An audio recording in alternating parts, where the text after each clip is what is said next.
Hi, Ryan Layden. Thank you for being a part of this video. Today we're going to be talking about the state of the church. This is really a video for those who call Warmberg Community Church your home. If that's you, this is something that you might have been a part of in the past, something that we do every year about this time. We sort of stop, we talk about the direction of the church, we look at some of the things that have happened over the last year, and we look at some of the things we're expecting to have happen over the next coming year. And it's a way for us to sort of catch up and make sure that we're all unified, we see clearly what's going on. This one's a bit different for obvious reasons. We're all separated at this point, but I still thought it was important for us to have this conversation. The main thing that needs to be stressed at this point is that what we do together in this conversation, this video, is we're going to be open. We're going to talk honestly about stuff. We're going to talk about things that we need to hear. And the reason for that openness is that, you know what, the church doesn't belong to me. And it doesn't belong to the board. And it doesn't belong to you. Together, we all are part of the body of Christ. The church belongs to Jesus. And that's something that we need to remember and we need to celebrate. And because it doesn't belong to us, it belongs to the Lord, we need to treat everything that we do with a high level of integrity and unity. And we need to seek to be in prayer and support each other. And I hope that's what we accomplish in this time together. You're going to hear some videos from some different people, and you're going to hear about some of the things that are coming up in the life of the church.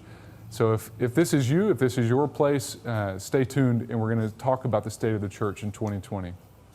So one of the first places I want us to start when we talk about what we're doing and who we are as a church is to really focus back again on our purpose, our mission.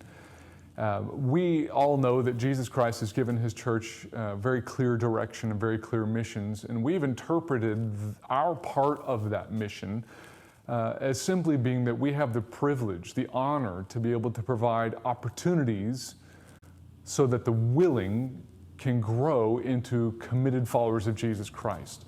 What does that mean? That means that we as a church understand that we can't make you learn, we can't make you grow, we can't make you express your faith. There's no way that we can spoon feed you so that you will grow into healthy followers of Jesus, because that's never been our job. It's never been the job of any other person. We all have to take responsibility for our own spiritual health and growth.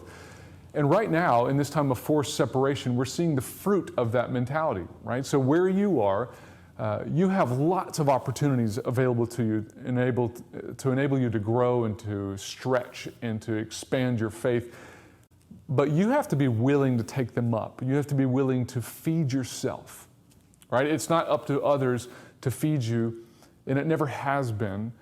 And it's our great sort of place in the world. It's our great mission at this time to be able to provide you opportunities, so that those who are willing, that you can take those opportunities and you can begin to grow in your own walk with Christ, even now in this time of forced separation. Listen, I want to say thank you to our team here that has been providing you some excellent, top-notch, world-class opportunities. Our team, our families ministry team, headed up by Kylie Hoffer, has been doing an amazingly fantastic job. If you've not seen some of the work that they've done, go to the warmberg.org.au website, look at the Kids Connection page, see the stuff that's there, look at what's on the youth page, see what's happening around.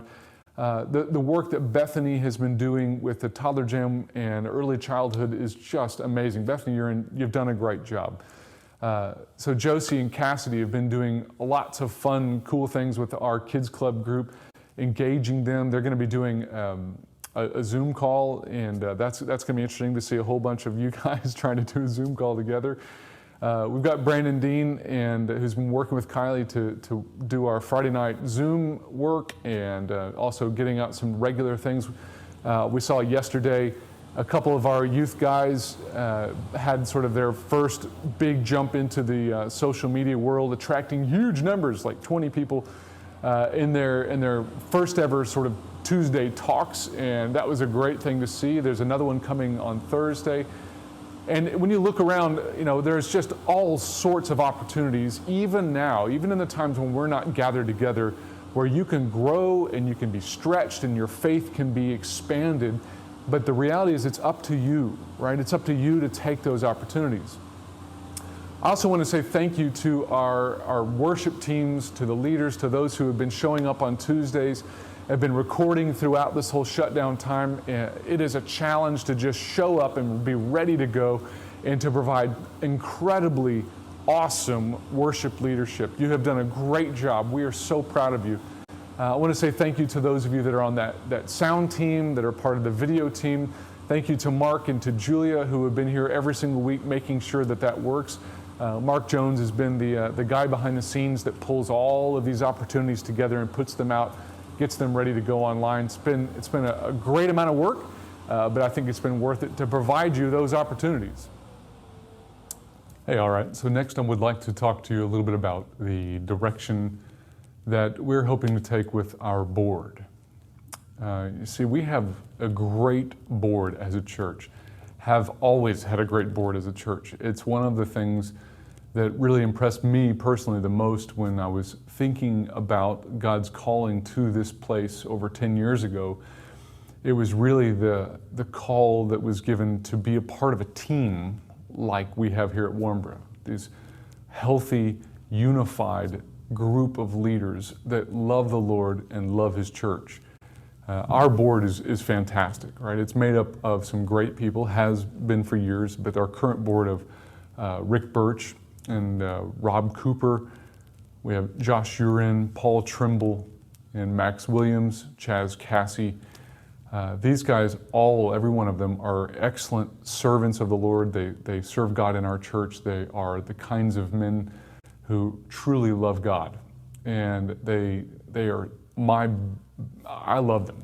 I think they're the best source of support for me as a pastor that I could ask for.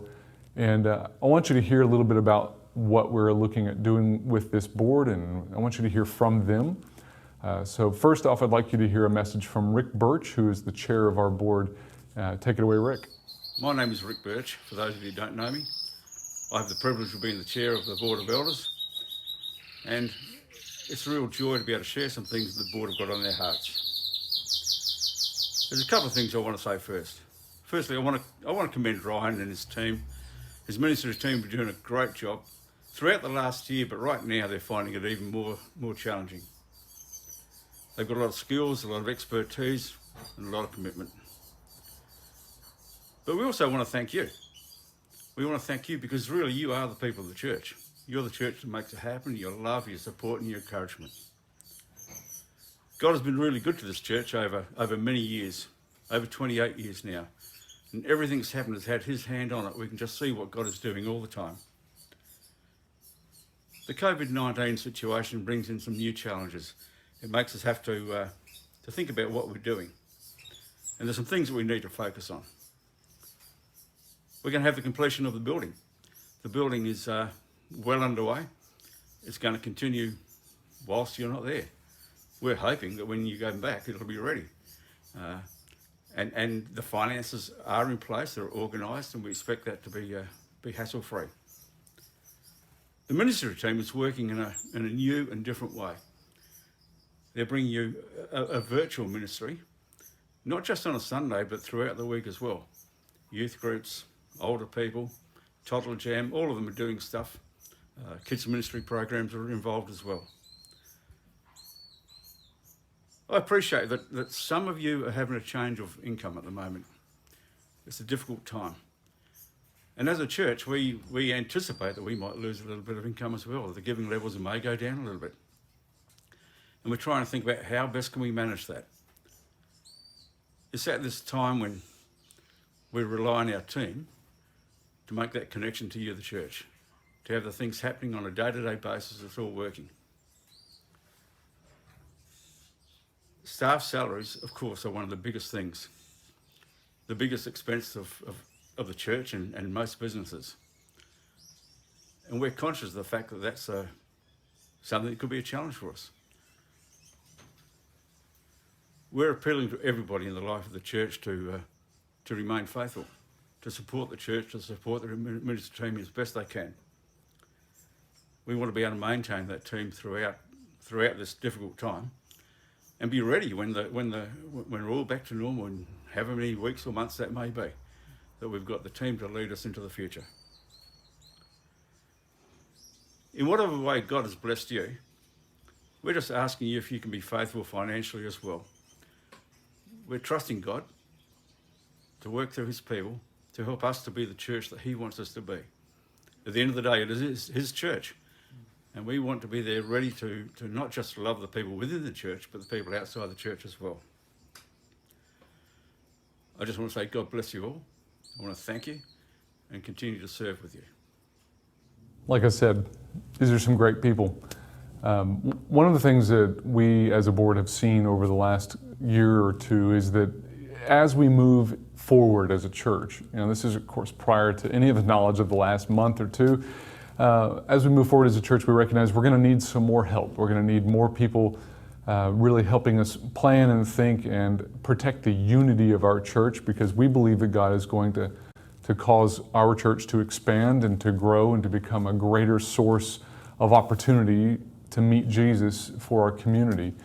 And so we've been praying and thinking about who could be a part of this team, and the board has come up with 3 people that they would highly recommend to you, that they would like for you, the partners, and for you, the rest of our church, to really consider and think about and to pray about and pray for them in the relation to coming on to the board. So we have 3 short videos from each of these 3 people that are being considered as potential new board members.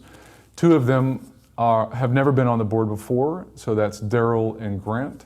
You'll hear about them in just a minute. And 1 has been on the board a lot, okay? It's Clive Hebard. He'll tell you about that in just a moment. Let's listen to these guys. Hey guys, so this is Grant Sawyer. He and his family have been a part of the church for a while. We're going to hear more about that in a second. He's going to become one of our new board members, and he's willing to serve us in that capacity during this time. And just wanted you to get to know him just a little bit. So, Grant, can you tell us how long you and your family have been a part of Warnbro? We've been part of the Warnbro Church for about 7 years. And what are some of the things that you've done as a leader in the church?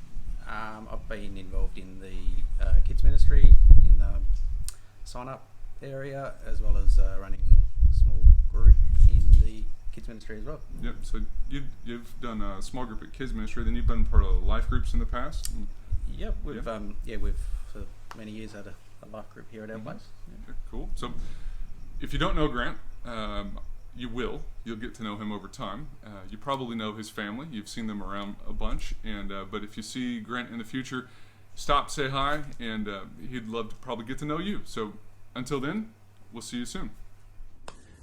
Hey, I'm Daryl, also known as the Knife Guy. I'm a shift worker at Great Alcoa, and I've got a family with 4 children, and this is one of my children.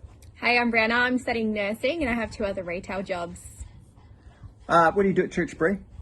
At the moment, I have been helping out with Discovery on every other Sunday when church is on with all the Year 7s and 8s. I also go to Monday Night Bible Study with Ryan and Amy, which is really good. What about you, Dad? I've been playing drums in the music team. I really enjoy playing music. And I've recently been getting into helping out with young adults on Tuesday nights, which has been fantastic fun. I love doing that. And one of the things that we've been praying for, I've been praying that our church will become a real welcoming and accommodating place, and that people will feel the love of God, and that they'll be able to see Jesus through us and what we do. Brie? Yeah, I've been praying that we just make enough money to pay off all the building funds and just, accumulate so much that we can help out the community some more, especially during this time, and check in some for World Change as well, which would be great. All right, we'll see you soon, church. Thanks, Take care. Bye. G'day everybody, my name's Clive Hebard, and I've just been invited onto the leadership team. And it's a real privilege, I must say. I've been part of Warnbro Church since the beginning, when this was an empty block, and there were wild horses running around here, and kangaroos and emus, and I still remember people saying, "You're nuts, why would you build a church down here?" And now we're in the middle, so that's cool. So in terms of leadership, I remember, I'm 60 now, I remember when I was 30 and I was asked onto the leadership team, I thought I was too young, and now I'm saying I'm too old, so we'll get it right sooner or later. So over the last 26 years at Warnbro, I think I've been one of the elders for 18 years actually, and it's been a great journey to watch how Warnbro Church has grown, and You know, every time someone comes to Christ, I just well up. Because I always go back, and just from humble beginnings, we see this great facility. We probably the best teaching and preaching we've ever seen. I'm not just saying that because Ryan's behind the camera. I think we all love the guy to death.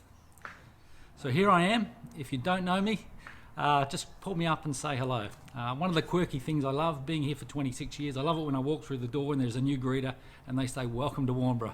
I get a real kick out of that. So anyway, I'm Clive. Picture me and come and grab me, and I'd love to have a chat with you. Bless you.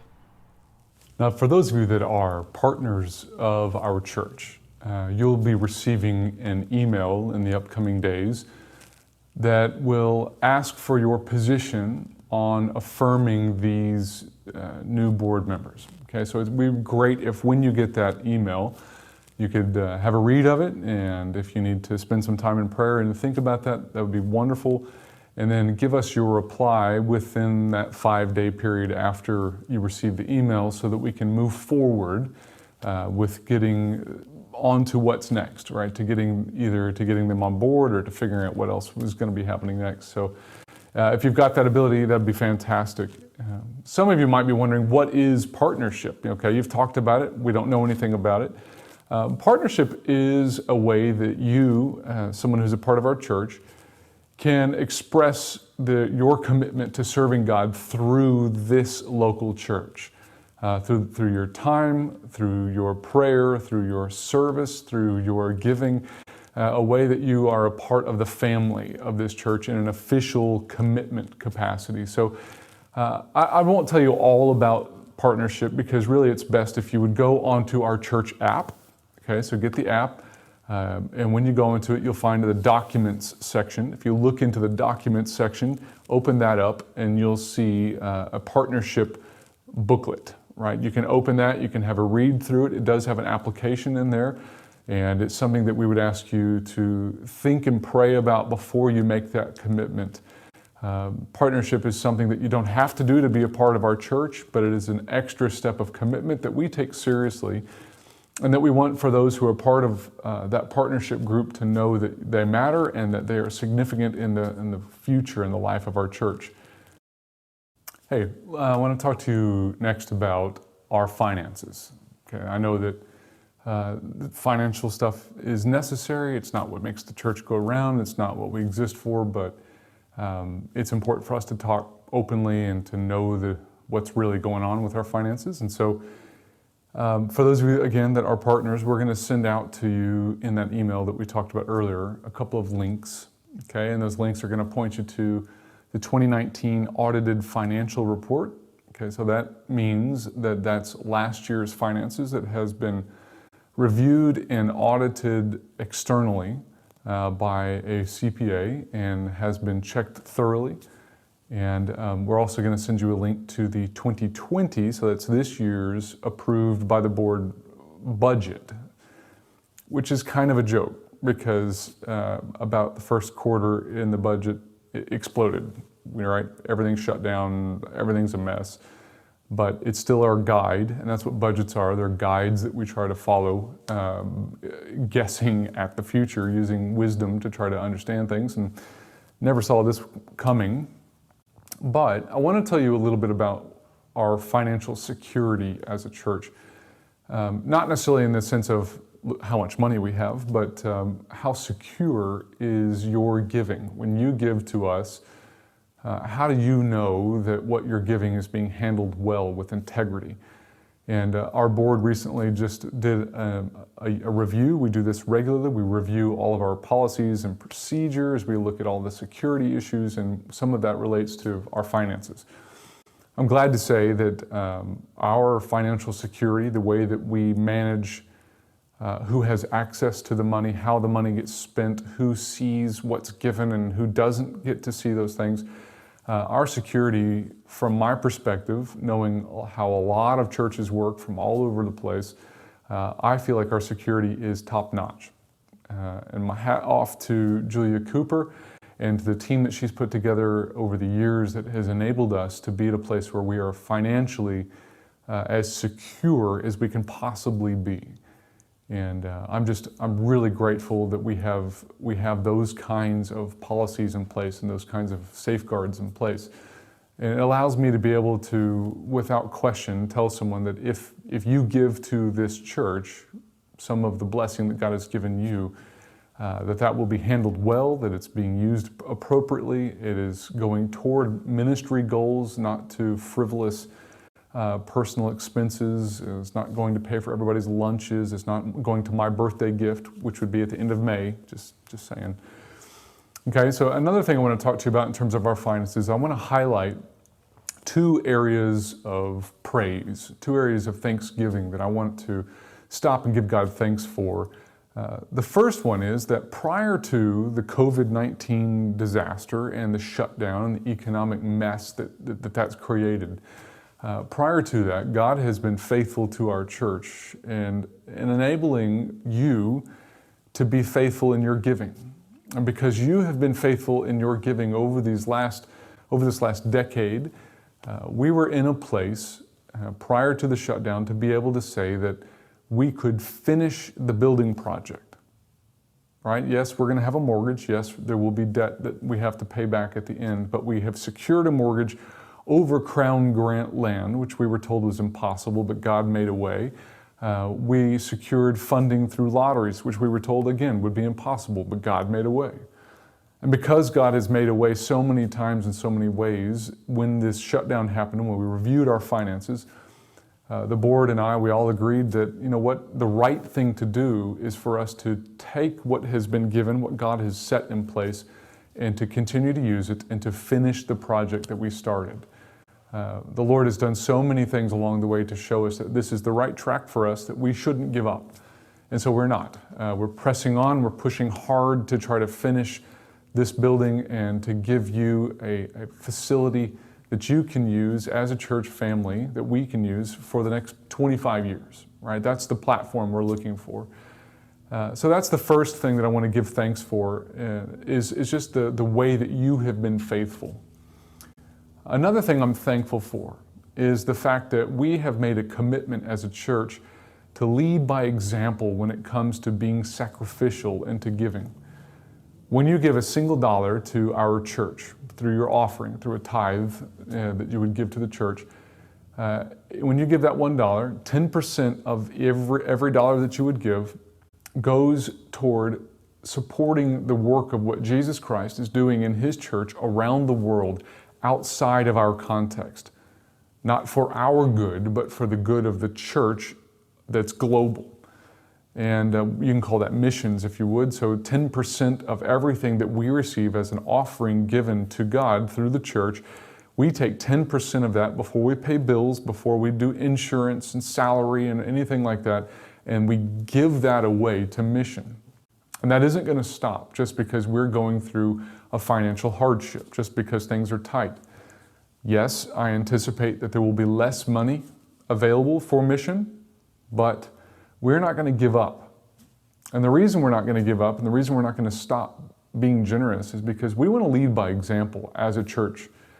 What we do, we hope that you will do, that you will be faithful to the Lord by giving whatever percent, whatever amount, whatever it is that God has placed on your heart, that you will continue to give and continue to be faithful.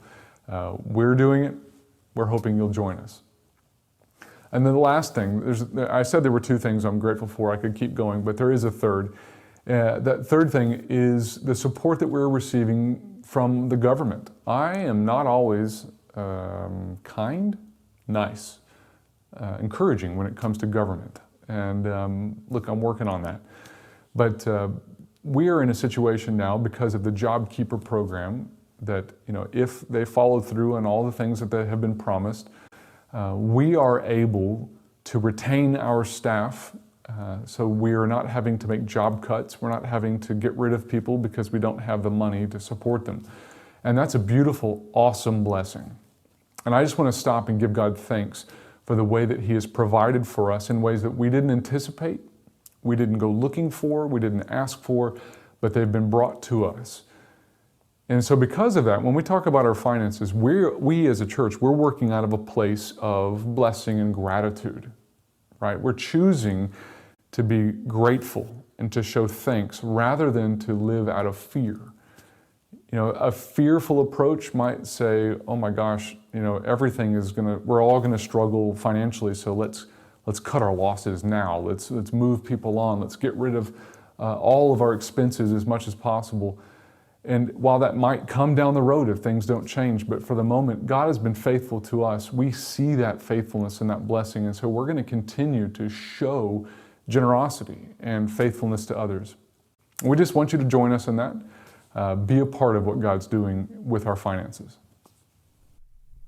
Hey, look, so the next thing we're going to be talking about is our building. So I'm going to give you a few quick snapshots of where we're at the moment, and then we'll wrap it up together in a minute. So just in through here, we are in the the newly completed kids classroom area. So there's a hallway that leads us in, goes around. There'll be toilets that are just for the kids. They've got these beautiful classrooms finished off with natural light in there.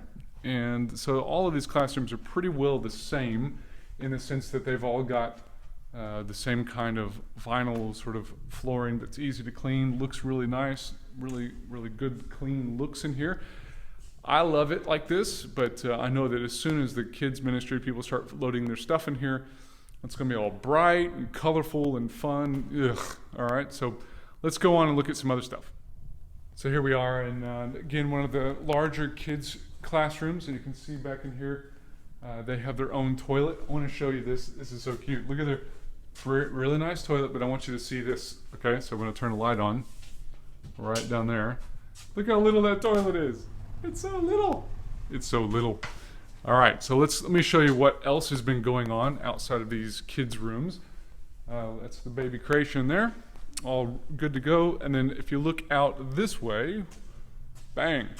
So this is what's happening in what will be the new foyer space. So just behind here will be the big glass foyer entrance. It'll allow you entrance to the auditorium. Come around, new cafe. You'll have kids area all accessible. There's going to be a hallway that runs down that direction. Okay, so they're going to have kids sign in that room, one way in, one way out to the kids' rooms. And then, of course, the big glass double-story entrance on this side. All right, well, some of you have already seen the video of when we tore down the front of the church. We're getting ready now to rebuild. So if you can imagine that the front of the kids' hall is going to come out, the new building is going to come out to meet up with that in terms of level. Same design and style, and we're going to have a whole new walkway that goes down the side. So a hallway from the big, tall, double-story, there's going to be glass at the bottom, big, tall foyer entry down that direction, and it's going to have a glass cross cut on both sides at the top so light can shine through. The front of it will face the aqua jetty, so where most of the people are coming by on a daily basis. And tomorrow they're getting ready to do all the earthwork needed to pour the footings, concrete footings, and then eventually expand and start growing and building up the front of the church. So imagine you've parked up front, you've walked down undercover, you've walked all the way down, and you're about to come up on the big foyer. Okay, so there's going to be sets of glass double doors. You're going to walk up, open the door, come into this big, beautiful, tall foyer entrance structure. You're going to see greeters. There's going to be a circular sort of a bench thing. There's going to be a blade wall there with a TV on both sides, info desk on the other side, opening up all the way through to the glass wall on the other side with the cafe. Gorgeous new way to greet your friends and your family when you bring them to church with you, and a way for our community to engage with us and see us. Our goal here is that we're trying to give this community and to give you, our church family, a place to do ministry for the next quarter century, for the next 25 years. And I love what God's doing with our stuff. It is just stuff, but the way that we use it can turn into eternal life for those that come into be a part of our church. Well, congratulations for making it all the way through our State of the Church address for 2020. I know that the world around you can seem like in a state of chaos and flux and change. I just want to stop and have us remember the biggest fact that I can think of at the moment, which is, you know what, God doesn't change. He is the same yesterday, today, and forever. And you know what? His mission for his church, for his people, hasn't changed either. While we are in a world that is filled with hardship and trial and suffering and pain, but also joy and beauty and glory, we, his people, we are called to show the world around us the love of Christ through what we do, through what we say, through how we treat those around us. You know, we're called to love our community. All right, we show them this love. But I want you to remember that your community is not just a world that doesn't know Jesus yet. They are extremely important, but so is the family of faith. So is your church. So are the people that you love, that you're a part of this relationship with. Don't forget about them in this time. Call your life group. Get back in touch with the people that you haven't seen in a long time. Start to communicate, reach out, grab hold, see if anybody needs help. Be the church to the people around you and keep praying for your neighbors. Keep praying for the people that you see every single day who are struggling with fear, who are struggling with finance, who are struggling with uncertainty. Help them to see that you have not that your life is perfect, not that you've got it all together, but help them to see that you have a hope and that you have peace that doesn't come from money, it doesn't come from fame or success, but it comes from knowing Jesus. Help the people around you to know that sort of peace by showing it to them day in and day out. God bless you. I look forward to seeing you here in this place and getting back to normal, but until then, we are the church. We're going to keep being the church, and that's our mission. God bless you. See you soon.